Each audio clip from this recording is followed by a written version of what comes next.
नाज़रीन आदाब, मैं हूं इरफान रैना और आप देख रहे हैं प्रोग्राम जेके खास। वादी कश्मीर में टारगेट किलिंग का सिलसिला जारी है। मिलिटेंटों ने जम्मू कश्मीर में तैनात एक गैर रियासती बैंक मैनेजर को गोलियों का निशाना बनाकर उसे हलाक कर दिया है। विजय कुमार का ताल्लुक राजस्थान से है और वो कुलगाम आरा के इलाकाई देहाती बैंक में अपनी खिदमात अंजाम दे रहे थे। वादी कश्मीर में आम शहरियों की बेईमाना कत्ल के खिलाफ कश्मीरी पंडित पहले से ही सरापा एहतजाज हैं। कश्मीरी पंडित मुलाजमीन वादी में खुद को गैर महफूज तस्वर कर रहे हैं। एलजी इंतजामिया की जानिब से इन मुलाजमीन को तहफ़्फ़ुज़ फराहम करने की यकीन दहानी बेसूद साबित नजर आती है। इन हलाकतों की वजह से कश्मीरी माइग्रेंटों की कश्मीर वापसी की उम्मीदों पर भी पानी फिर गया है। अब उन्हें नहीं लगता कि वो माजी करीब में वापस अपने घरों को लौट पाएंगे। इस साल मजहबी तकरीबात को मुमकिन बनाने के लिए मुसलमान बरादरी ने अपने पंडित भाइयों को हर मुमकिन ताउन फराहम किया था। इस माहौल को देखकर दहशतगर्द बौखलाहट का शिकार हो गए। वहीं कश्मीर में दहशतगर्दों के हाथों अकलीती तबकों के लोगों की हलाकत ने लोगों में काफी तशवीश पैदा कर दी है। लगातार टारगेट किलिंग से कश्मीर में दहशत का माहौल पैदा हो गया है। वादी से पीएम पैकेज मुलाजमीन ने नकल मकानी शुरू कर दी है। कई जगहों पर कश्मीरी पंडितों को ट्रक ड्राइवर्स के साथ मूल भाव करते भी देखा गया है। आज इसी मौजू पर हम जेके खास में बात करेंगे।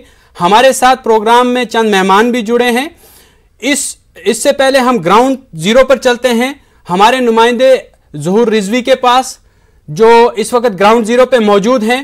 मैं ज़हूर रिजवी से पूछना चाहूंगा, लगातार 2 हलाकतें 3 दिन में, आखिर क्या हो रहा है कुलगाम में? दहशतगर्द इतने बेलगाम कैसे घूम सकते हैं ज़हूर जी कुलगाम के अंदर?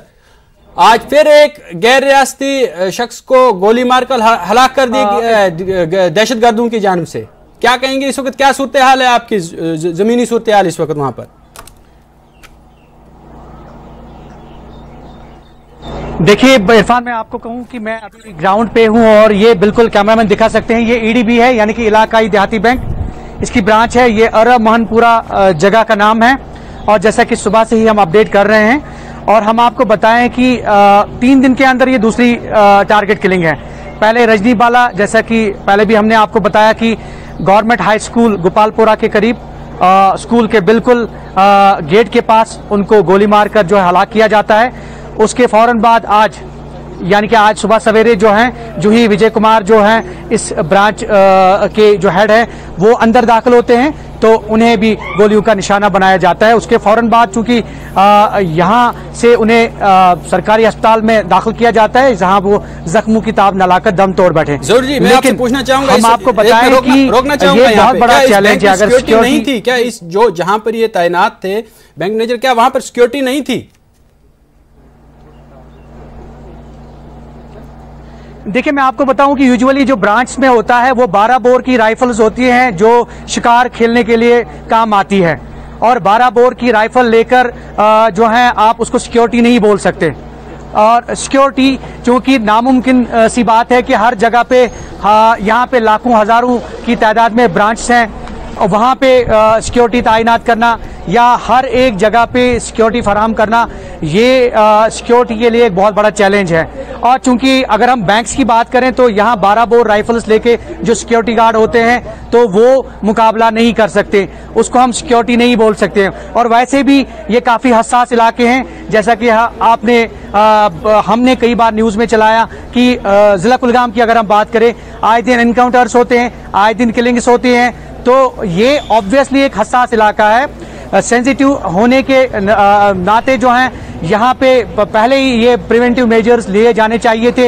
हालांकि इन्होंने जो रजनीबाला है उसकी मौत के फौरन बाद प्रिवेंटिव मेजर्स की अगर हम बात करें या फिर जो भी माइनॉरिटीज़ हैं या फिर जो भी इनसिक्योर लोग हैं उनको इन्हें सेफ पैसेज देना चाहिए था। लेकिन मैनेजर विजय कुमार, आप बने रहिए हमारे साथ, मैं फिर वापस आऊंगा आपके पास में। हमारे साथ चंद मेहमान भी जुड़े हैं। हमारे साथ captain Anil Gaur, defence export, जुड़े हैं और हमारे साथ Sunny Raina, president PM package employees वेसु, वो भी जुड़ चुके हैं इस वक्त हमारे साथ में। और हमारे साथ में मनोज कौल, एडिटर जम्मू कश्मीर जुड़े हैं। मैं मनोज कौल, एडिटर जम्मू कश्मीर के पास जाना चाहूँगा। मनोज जी, इस वक्त देखा कि आज फिर एक हलाकत हुई है, तो इस पर क्या आप कहेंगे? और इस वक्त हमारे साथ डिफेंस एक्सपर्ट कैप्टन अनिल गौर जी भी हैं। देख रहे हैं कि कश्मीर वैली में जो हलाकतें हैं लगातार जारी हैं। कुलगाम जिले में जैसे कि आपने पहले बताया कि 3 दिन में आज ये दूसरी हलाकत है। एक बैंक मैनेजर को दिन दहाड़े उसके ऑफिस में गोलियां मार दी गई और उसका कत्ल कर दिया गया। हमने देखा कि पिछले दिनों से जब से राहुल भट्ट की हत्या हुई थी, राहुल भट्ट का कत्ल हुआ था, तो उसके बाद जो पीएम पैकेज के एम्प्लॉइज हैं वो लगातार ये मांग कर रहे हैं कि उन्हें सिक्योरिटी फराहम की जाए और उन्हें फिलहाल सेफ जगहों पर ले जाया जाए। हमारे पास ये भी रिपोर्ट्स हैं कि आज की जो वारदात अंजाम दी गई है उसके बाद जो पीएम पैकेज के एम्प्लॉइज हैं या माइनॉरिटी से जुड़े जो लोग हैं वहां कश्मीर वैली के अंदर, उन्होंने हिजरत करना शुरू कर दी है। मैं सुनील से पूछना चाहूंगा कि आप बताएं कि आप एहतजाज करते रहे हैं और आपकी डिमांड है कि आपको कश्मीर वैली से बाहर शिफ्ट किया जाना चाहिए क्योंकि कश्मीर वादी में हालात ठीक नहीं है। अभी क्या हालात हैं, आपके मन में क्या चल रहा है और आप क्या करने जा रहे हैं? जी सुनिए। सर, मैं आपके माध्यम से ये पूरे हिंदुस्तान को बताना चाहता हूँ कि 4-5 दिन पहले हमारी डेलीगेशन को एलजी साहब ने बुलाया था। वहाँ टॉप ब्यूरोक्रेसी आई हुई थी, आज कश्मीर तक वहाँ बैठे हुए थे। उन्होंने हमें कहा कि हम आपको पूरी सिक्योरिटी देंगे, लेकिन वो वादे सिर्फ 3 दिन तक ही चले। 3 दिन के बाद ही हमारी बहन रजनी बाला को, जो एक टीचर है, एक आप सोचिए कि कहाँ पे हमारी इंसानियत पहुंच गई है, कहाँ पे एक कश्मीरियत पहुंच गई है। एक स्कूल के एक टीचर को ऑफिस से मारा जा रहा है। ये सब फेल है सर, ऐसा कुछ भी नहीं हो रहा है ग्राउंड पे। ये सिर्फ कागजों में ही बोल के यहाँ पे ये हो रहा है, यहाँ पे ये हो रहा है। 90s की हालत फिर से हो रही है, फिर से टारगेट किलिंग हो रही है, चूज किया जा रहा है और सिर्फ माइनॉरिटी को मारा जा रहा है। गवर्नमेंट इसमें पूरी फेल हो रही है। गवर्नमेंट की तरफ से सिर्फ बयानबाजी हो रही है, ऑन ग्राउंड वो कुछ नहीं कर रहे हैं। और हम एज ए प्रेसिडेंट मैंने बोल दिया, सरकार ये कह रही है, सुनील जी, सरकार ये कह रही है, सरकार ये कह रही है कि जो एम्प्लॉइज हैं उनको सेफर प्लेसेस पर मुंतकिल किया जाएगा, वहां ट्रांसफर किया जाएगा, वहां डिप्लॉय किया जाएगा। आप उससे मुतमईन क्यों नहीं हैं? सर यही तो सर ये बहुत बड़ी दुविधा है सर। हम एलजी साहब को हम यही बोल रहे थे, आपको कोई कम्युनिटी को शिफ्ट नहीं करना है। ये सिर्फ एम्प्लॉइज है सर, 4,500 एम्प्लॉइज है। इन एम्प्लॉइज की अभी जान खतरे में है, इनको आप शिफ्ट कीजिए, इनकी ड्यूटी यूटिलाइज कीजिए कहीं और। लेकिन सरकार को हमारी ड्यूटीज यूटिलाइज नहीं करनी है, उनको सिर्फ नंबर चाहिए। कश्मीरी पंडित वैली में रहने चाहिए बस मरने के लिए, क्योंकि डैशिंग ये बोलते थे हम आपको। तो अभी ये भी रिपोर्ट्स हैं, कुछ रिपोर्ट्स ऐसी आई हैं कि कश्मीर वैली से एक बार फिर माइग्रेशन होना शुरू हो चुका है। आप क्या कहेंगे, क्या कंफर्मेशन है कि जो जहां आप वेसू कैंप में हैं, क्या वहां से भी लोगों ने जम्मू की तरफ आना शुरू कर दिया है? सर, जो हमारे भाई रेंट्स पे रह रहे हैं, हमारे लगभग 60% एम्प्लॉइज हमारे रेंट्स पे रह रहे हैं। 40 ही अकोमोडेट हुए हैं जो सरकारी अकोमोडेशन है। जो 60% एम्प्लॉइज जो बाहर रेंट पे है, उनको हमने सबको डायरेक्शंस दे दी है कि वो अपने अकोमोडेशन छोड़ के वो वैली में चले जाए, वैली से बाहर जाए,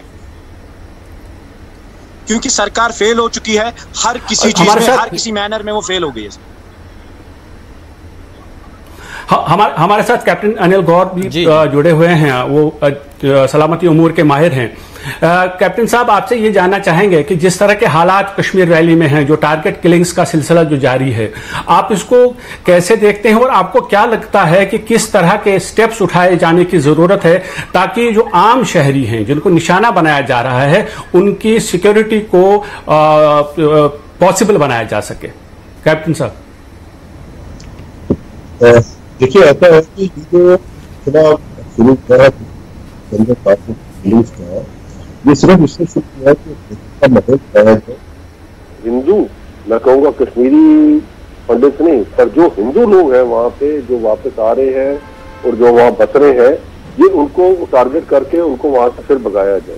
ये ओवरऑल अगर आप देखेंगे, ये जो है पॉलिसी जो है ऑपरेशन टोपैक की जो जिया की थी, जब उन्होंने देखा कि वो 4 लड़ाइयां जो है हिंदुस्तान के साथ हार गया पाकिस्तान और उसके बाद करगिल भी हार गया, तो फिर उन्होंने ये पॉलिसी जो बनाई उसके अंदर यही किया कि गजवाए हिंद, तो वहां से हिंदू जितने हैं वहां पे नॉन मुस्लिम जो है उनको भगाया जाए। अब हिंदुओं की पहले टारगेटेड, कश्मीरी पंडित जो है उनकी टारगेटेड किलिंग की, उनको भगाया। उसके बाद सिखों की भी हुई, आपको पता है छत्तीसगढ़ वगैरह में भी कैसे हुआ, पर सिख जो है वो नहीं भागे वहां से, उन्होंने कहा नहीं हम नहीं जाएंगे। तो ये एक उनके लिए प्रॉब्लम खड़ी होगी, इसलिए उन्होंने छोड़ दिया उनको। अब जो है ये जितने वहां पे जो गवर्नमेंट अपनी तरफ से जो कश्मीरी पंडित है, जो उनको under prime minister package, rehabilitation package के तहत वहां पे वापस बसा रही है, ये उसके खिलाफ है। अब हो क्या रहा है, क्यों खिलाफ है? हो क्या रहा है कि जितने इनके पाकिस्तान ट्रेन मिलिटेंट्स थे जो 90 के दशक से आपने देखा जिस हिसाब से एक दहशतगर्दी चल रही थी कश्मीर घाटी के अंदर, आज वो दहशतगर्दी खत्म हो गई है। आज आपको ऐसा कोई नहीं मिलता जो बंदूक के साथ सिक्योरिटी फोर्स के साथ लड़ाई करे। क्यों? क्योंकि जितने वो है वो सारे मारे गए हैं, जो लीडर थे इनके मारे गए हैं, जो इनके टॉप जो नफरी थी वो मारी गई है, और बाहर से नए जो इन्फिल्ट्रेशन है वो भी नहीं हो रही।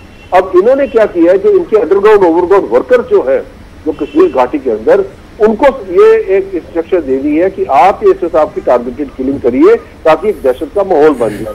और उससे क्या है कि कश्मीर लगे कि कश्मीर जो पूरा का पूरा है वो जो है अनस्टेबल हो गया, फिर उसके अंदर मिलिटेंसी शुरू हो गई। पर ऐसी बात नहीं है। देखिए टारगेटेड किलिंग होगी, ये तो इसमें हर एक इंडिविजुअल को गवर्नमेंट जो है वो नहीं प्रोटेक्ट कर सकती, ये तो जाहिर है। पर इसमें ये कर सकती है गवर्नमेंट की इन जितने जो ये है जो पैकेज के जो है जो लोग हैं, इनको एक पर्टिकुलर जगह पे करे। ये नहीं कि जैसे अब अलग अलग ऑफिस में इनको पोस्ट किया हुआ है।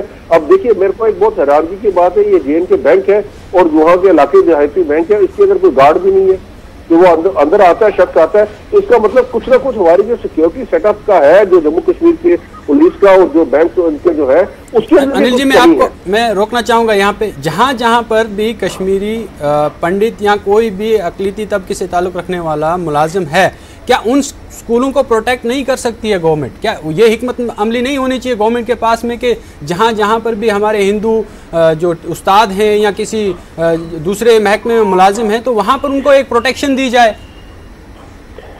ऐसा है कि देखिए एक एक इंडिविजुअल को प्रोटेक्शन, अब 4000 एम्प्लॉइज हैं, आप उसको क्या करेंगे? 4000 एम्प्लॉइज के साथ में एक गनमैन देंगे उसको? नहीं, वो गनमैन नहीं, जहां पर वो ड्यूटी है उस इंस्टीट्यूशन को तो प्रोटेक्ट कर सकते हैं। अभी आज का वाकया देख लीजिए, आज तो कोई वहां पर गनमैन ही नहीं था। अगर वो आप CCTV फुटेज देखें, सीधा अंदर आके वो विजय कुमार पर फायरिंग कर देता है पिस्टल से। यही तो मैं आपको कह रहा हूँ ना कि ये जो है ये सिक्योरिटी की चूक है कि अगर आपके बैंक में है, बैंक में तो वैसे भी गनमैन होते हैं जी, तो यहाँ पे तो गनमैन ही नहीं था कोई।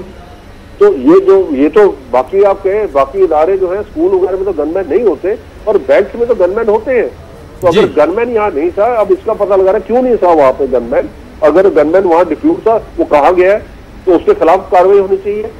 तो दूसरी बात यह है कि जो अब टीचर्स हैं, अब मेरा मुकाबला, मैं तो यही सजेशन दूंगा कि टीचर्स बजाय एक एक इंडिविजुअल स्कूल के अंदर उनको पोस्ट करने के, आप गिने चुने स्कूल जो है उनको लीजिए और उनमें सारे टीचर्स पोस्ट कर दीजिए, ताकि आपकी सिक्योरिटी उनको दे भी सके और उनको प्रोटेक्ट भी कर सके। बिल्कुल।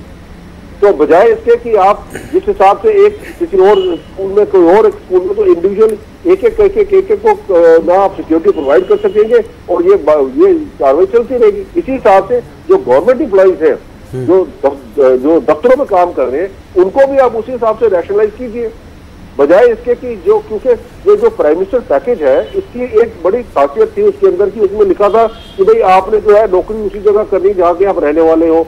तो वो एक जो क्लॉज है उसकी वजह से भी ये वल्नरेबिलिटी आ जाती है इंसान के अंदर कि भाई उसने नौकरी वहीं करनी है। अब वो उसका नेचुरली जब वो अकेला वहां पे काम कर रहा है तो वो तो अपने साथियों के ऊपर डिपेंडेंट है। और चौथी बात जो है वो है अंडरग्राउंड ओवरग्राउंड वर्कर्स की।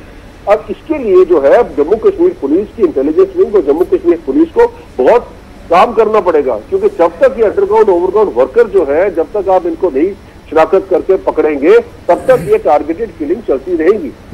अनिल जी अब बात जो है वो निहत्ते लोगों पर आ गई है। क्या आपको नहीं लगता कि सिक्योरिटी फोर्सेज को इन दहशतगर्द चूहों को पकड़ने के लिए अब कैट ऑपरेशन की जरूरत है? जम्मू कश्मीर में एक ड्राइव की जरूरत है ताकि इन लोगों को एलिमिनेट किया जाए, कंप्लीटली सफाया किया जाए, ताकि माहौल जो है वो दोबारा अमन की तरफ बढ़े और कम से कम खुशहाली तो आए कश्मीर में। कश्मीर पहले ही बंदूक के साए के नीचे लोग वहां पर जी रहे हैं। इसमें देखिए ऐसा है कि ये जो अंडरग्राउंड ओवरग्राउंड वर्कर्स है ना, पहले तो इनकी शनाख्त करनी है ना, क्योंकि इनका तो आपको पता ही नहीं कौन है ये, क्योंकि ये जो है अंडरग्राउंड ओवरग्राउंड वर्कर जो है ये सारा दिन तो अपना काम करता रहता है, बस एक पिस्टल उठाए वो जाके गोली मार दी फिर। लेकिन हमारी सिक्योरिटी एजेंसीज तो इतनी सक्षम है ना सर इनको आइडेंटिफाई करने में, इतने तो हम क्या बोलते हैं सक्षम हैं सर। इसके लिए भी मैं वही तो कह रहा हूँ आपको, इसके लिए भी आपको जो है पूरी की पूरी आपको अपनी इंटेलिजेंस विंग जो है उसको तैनात करके उसको सारा का सारा लगाना पड़ेगा इनके ऊपर। साथ में जो लोग हैं, जो कश्मीर घाटी के जो लोग हैं, जो मेजॉरिटी कम्युनिटी है, उसको अब खड़ा होना पड़ेगा। देखिए जब तक मेजॉरिटी कम्युनिटी नहीं खड़ी होगी तब तक ये दहशतगर्दी जो है कश्मीर के अंदर नहीं बंद होगी। आप पंजाब लेकिन मेजॉरिटी कम्युनिटी भी तो बंदूक के साए के नीचे है ना सर। आप देखते हैं अमरीन भट्ट को गोली मार दी गई घर में घुसकर। जब पंजाब की जनता जो है वो खड़ी होगी उसके खिलाफ, तो इसीलिए ये जो जितनी जो साइलेंट मेजॉरिटी है, जो हमारे वहां पे जो मुस्लिम मेजॉरिटी के जो लोग हैं, इनको खड़ा होना पड़ेगा। अब बिल्कुल वो खड़े हो रहे हैं सर, कई जगहों पर एहतजाज भी हो रहे हैं, लेकिन आपने देखा कि वो भी बंदूक के साए के तले हैं।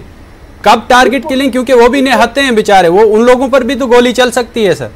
ये तो पंजाब में भी था ना, ये तो पंजाब में भी था। बिल्कुल जब पंजाब के लोग खड़े हुए उसके खिलाफ तो फिर किसके ऊपर गोली चली? नहीं, अभी भी आप देख रहे हैं जो देखिए अब लोग निकल रहे हैं बाहर, नौजवान पीढ़ी जो है वो अपने लोगों के लिए, अपने शहीदों के लिए बाहर निकलती है हमेशा, जब भी सड़कों पर उतर आते हैं वो लोग। लेकिन अब हुकूमत को भी कोई हिकमत अमली अपनानी पड़ेगी ना सर। ज़हूर, जो यहाँ अभी जिस तरह की रिपोर्ट्स हैं कि वादी से जो है एक बार फिर माइग्रेशन शुरू हो चुका है, आपके पास क्या रिपोर्ट्स हैं? क्या अनंतनाग डिस्ट्रिक्ट से, साउथ कश्मीर से, चाहे वेसू का कैंप हो या बाकी जो इलाके हैं जहां पर माइग्रेंट्स अभी क़याम पजीर हैं, क्या वहां से कोई रिपोर्ट्स ऐसी हैं कि लोगों ने जम्मू की तरफ हिजरत करना शुरू कर दी है? ज़हूर बिल्कुल मनोज जी, मैं आपको बताऊं कि अगर हम आज दिन भर की ग्राउंड सिचुएशन देखें तो ऑब्वियसली एक खौफ तारी हो गया है। कल तक ये लग रहा था कि चलिए जी एक और किलिंग हो गई, लेकिन इस तरह के वाकयात जो हैं वो रोज़ बरोज़ उसमें इजाफा होता जा रहा है। लेकिन आज सुबह ये देखने को मिला कि अभी मटन, जैसे कि हमारे नाज़रीन अभी देख रहे होंगे, मटन का जो ट्रांजिट कैंप है या वेसू का, वहाँ से लोग जो है माइग्रेशन दोबारा जो है माइग्रेशन करना शुरू कर रहे हैं। और कल भी हमने कुछ ऐसे मनाजिर या कुछ ऐसे इंटरव्यूज़ दिखाए जिसमें लोग बार्गेनिंग कर रहे हैं ट्रक ऑनर्स के साथ कि उनको जनाब जम्मू निकलना है, किसी भी हाल में निकलना, जो बचा कुचा सामान है या जो भी उनके गुड्स हैं, बिलोंगिंग्स हैं, वो निकलना चाहते हैं। और वेसू में भी यही हाल है और मटन ट्रांजिट कैंप, ये दोनों ट्रांजिट कैंप्स में भी यही हाल है, क्योंकि काफ़ी खौफ तारी हो गया है इन टारगेट किलिंग्स के बाद। हालांकि मटन की अगर हम बात करें तो वहाँ सिक्योरिटी फोर्सेज या पुलिस ने जो है उनको रोक के रखा है, वहाँ बाहर नाका लगा हुआ। उसी तरह से अगर हम ट्रांजिट कैंप की बात करें वेसू की, और वेसू ट्रांजिट कैंप जो है वो बिल्कुल हाईवे पे मौजूद हैं। और हाईवे की अगर हम बात करें वो ऑब्वियसली वहाँ आरोपी दिन भर लगी रहती है। वहाँ कल भी हमने जब लाइव किया, हमने लाइव मनाजिर दिखाए तो वहाँ पे भी बिल्कुल सिक्योरिटी फोर्सेज दिन भर लगी हुई थी और बाहर नहीं निकलने दिया जा रहा है। दोनों डोर्स जो हैं, 2 कैंप्स वहाँ पे हैं, दोनों कैंप्स में लॉक लगे हुए हैं। उसी तरह से जो मटन का ट्रांजिट कैंप है उसमें भी लॉक कर दिया गया है। बाहर सिक्योरिटी फोर्सेज तैनात की गई है ताकि उनको मूव ना करने दिया जाए, लेकिन इच्छा उनकी यही है और आपका मतलब है कि फिलहाल जो इंतजामिया है उसकी ये कोशिश है कि उनको जाने से रोका जाए। क्या इंतजामिया की तरफ से, क्या आपकी कुछ कई लोगों से बात हुई इंतजामिया में, चाहे वहाँ के जो मुतल्लिका डिप्टी कमिश्नर हों या दीगर ओहदेदार हों सरकारी, क्या उनसे कोई बात हुई है? उनका क्या कहना है इस बारे में? क्या वो चाहते हैं कि कुछ और स्ट्रैटेजीज वो फाइनलाइज कर रहे हैं, सिवाय इसके कि जैसा कि कल भी हमने ये सुना था कि जो एलजी इंतजामिया है उन्होंने डिटेल्स मांगी हैं और ये कहा है कि जितने भी लोग वल्नरेबल एरियाज में डिप्लॉयड हैं, वहाँ काम कर रहे हैं, उन्हें 6 जून तक उनकी जो डिप्लॉयमेंट है वो ज़रा सदर मकामात पर की जाए। उसके अलावा कोई हरकत आपको लग रही इंतजामिया की तरफ से, ताकि जिस तरह से एक बार फिर कश्मीर से कश्मीरी पंडितों की माइग्रेशन शुरू हो चुकी है उसको रोकने के लिए कुछ अलग इंतजाम किए गए हैं, सिवाय इसके कि इन कैंपों में या जो ट्रांजिट कैंप्स हैं उनमें सिक्योरिटी लगा दी जाए और उनको वहां से आगे बढ़ने ना दिया जाए? ज़रूर जी मनोज जी, मैं आपको बताऊं कि कल शाम का वाकया है कि एसएसपी जो डॉक्टर जीवी संदीप चक्रवर्ती है या फिर डिस्ट्रिक्ट कुलगाम के डिस्ट्रिक्ट मैजिस्ट्रेट जो डॉक्टर बिलाल मोहिदीन है, वो कल शाम को जो है ट्रांजिट कैंप वेसू का उनने दौरा किया और हमारे पास विजुअल्स अवेलेबल हैं, उनकी स्पीच अवेलेबल है, वो भी नादरीन तक पहुंचाएंगे। उसमें ख़ास तौर पे वो जिक्र कर रहे हैं कि they are going to shift them to the safer places. तो यकीनी तौर पे वो रोकने की कोशिश कर रहे हैं और उनको महफूज मकामात की तरफ मुंतकिल करना शुरू कर रहे हैं। लेकिन अनफॉर्चुनेटली आज सुबह ये इंसिडेंट पेश आया और जो है सारी उम्मीदों पे एक बार फिर जो पानी फिर गया। लेकिन यहाँ पे मैं बावर कराना चाहता हूँ कि इंतज़ामिया या पुलिस या सिक्योरिटी एजेंसियाँ इस चीज़ में लगी हुई हैं कि वो रिटेन करें जो भी माइग्रेंट पीएम पैकेज के एम्प्लॉयज़ हैं उनको रिटेन करें और उन कोशिश ये करें कि वो दोबारा माइग्रेट ना हो। मैंने आपको पहले भी बताया कि कल इंतज़ामिया की टीम और पुलिस की टीम जो है वेसू ट्रांजिट कैंप का उनने दौरा किया, वहाँ पे देर गए, उनने उनसे बात की और उनको यकीन दहानी दिलाई कि वो यहाँ से माइग्रेट ना हो जाए और साथ में जो भी उनकी रिक्वायरमेंट्स है या फिर जो उनकी पोस्टिंग्स का है वो सेफर प्लेसेस पे की जाएंगी और उन्हें सेल भी कायम की इस हवाले से कि ताकि सो दैट कि किसी तरह के मसाइल मुश्किलात उनको सामना ना करना पड़े। जी जी जरूर, मैं आपसे पूछना चाहूंगा इतना कहा कि अपने हम अभी ये जो हमारे सुनील जी थे जो वहां उनसे भी बात हो रही थी, उनका ये कहना है कि जो भी इकदाम किए जा रहे हैं वो उससे सेटिस्फाई नहीं लगते हैं। तो माइग्रेंट्स जो मुलाजिम हैं आप कई दिनों से कवर कर रहे हैं, जब से राहुल भट्ट का कत्ल हुआ उसके बाद से, चाहे वो वेसू का कैंप हो या बाकी हमारे जितने भी रिपोर्टर्स हैं सभी ने उन चीज़ों को कवर किया है और लगभग 20 दिन हो चुके हैं और आप अब भी उनसे बातचीत कर रहे हैं। किस तरह का माहौल है, क्या किस तरह की आपको लगता है कि जो वहाँ माइग्रेंट मुलाजमीन हैं उनके मन में किस तरह का खौफ है, क्या चाहते हैं वो, क्या आपको लगता है कि उनकी जो बॉडी लैंग्वेज है उनका जो उन्हें जो साइकोलॉजिकल जो उन पे एक दबाव है, क्या वो उस माहौल में जिस तरह के हालात अभी कश्मीर में हैं, क्या आपको लगता है कि वो ये मन बना सकते हैं कि वो कश्मीर में रह के अपनी ड्यूटियां अंजाम दे सकें? जरूर बिल्कुल मनोज, मैं आपको ये बताऊं कि कल मैंने कुछ ख्वातीन से बात की पीएम पैकेज एम्प्लॉय से और उनका ये कहना है कि वो अब ज़्यादा देर यहाँ टिकने वाले नहीं हैं क्योंकि कल मैंने एक खातून से बात की, उनका जो है उनका ऑफिस का मसला था और वो पूर्णम आंखों से कह रही थी कि उनने अपने हस्बैंड को बोला कि पहले वो जाती हैं, अगर उनका खुदा न खास्ता कुछ होता है तो एटलीस्ट केयर टेकर जो है उनके फादर हो सकते हैं। तो ये सिचुएशन है और सिचुएशन ट्रांजिट कैंप के अंदर जो है वो काफ़ी अपूर्व तनाव है और काफ़ी खौफ तारी है मुलाजमीन के अंदर। वहाँ कोई ड्यूटी पर जाना ही नहीं चाहता और ये लगता है कि जैसे कोई मार्शल लॉ कायम हुआ है और यकीनी तौर पे अगर हम ये कहें कि इन किलिंग्स के बाद, टारगेट किलिंग्स के बाद जो हाल अक़लियती फ़िरके का है वो काफ़ी संजीद ये पुरतनाव है और काफ़ी खौफ तारी हो गया है उनमें। और आप ये यकीन मानिए कि गेट से बाहर कोई निकल ही नहीं पा रहा है।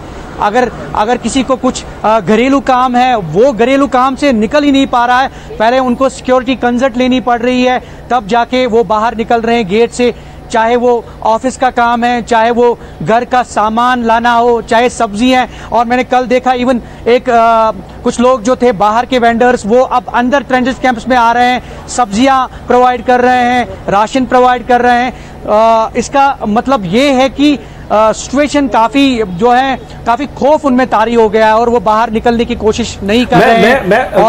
जहूर मैं आपको यहाँ रोकना चाहूंगा। मैं कैप्टन अनिल गौर के पास जाना चाहूंगा। कैप्टन साहब, आपने अभी कहा कि ये जो एम्प्लॉयज हैं उनको एक पर्टिकुलर जगह पे एडजस्ट किया जाना चाहिए जहां सिक्योरिटी फराम की जाए। जैसा कि हमारे रिपोर्टर कह रहे हैं, उनका यह कहना है कि इतना साइकोलॉजिकल प्रेशर है उन एम्प्लॉयज पर जो कश्मीर में अभी काम कर रहे हैं। खासतौर पे हम अगर पीएम पैकेज के एम्प्लॉयज की बात करें कि वो साइकोलॉजिकली बहुत डिप्रेस हो चुके हैं। आपको लगता है कि ऐसे माहौल में अगर उन्हें एक पर्टिकुलर जगह पर भी, जो आपने सजेस्ट किया कि एक पर्टिकुलर जगह पर रखा जाए और उसके बाद उन्हें सिक्योरिटी फराहम की जाए, तो वो अपनी ड्यूटी अंजाम दे सकते हैं, अपना काम कर सकते हैं? कैप्टन साहब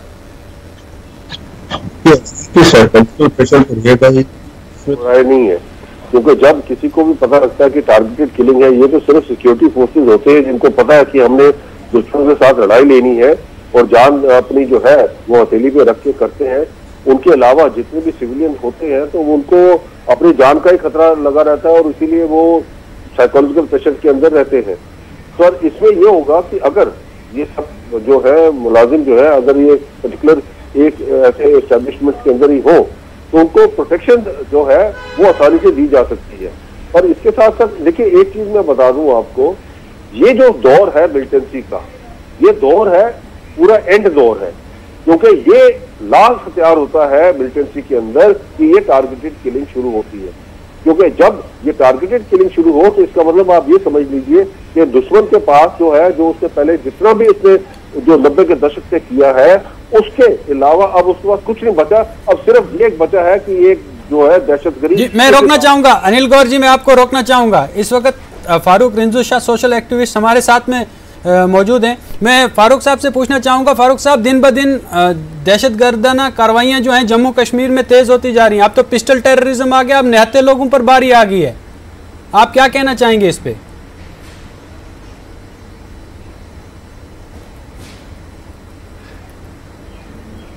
फारूक साहब, आपको आवाज पहुंच रही है? हमारी आवाज आ रही है लेकिन धीमी सी आ रही है। जी, आप अपनी टीवी को म्यूट कर लें।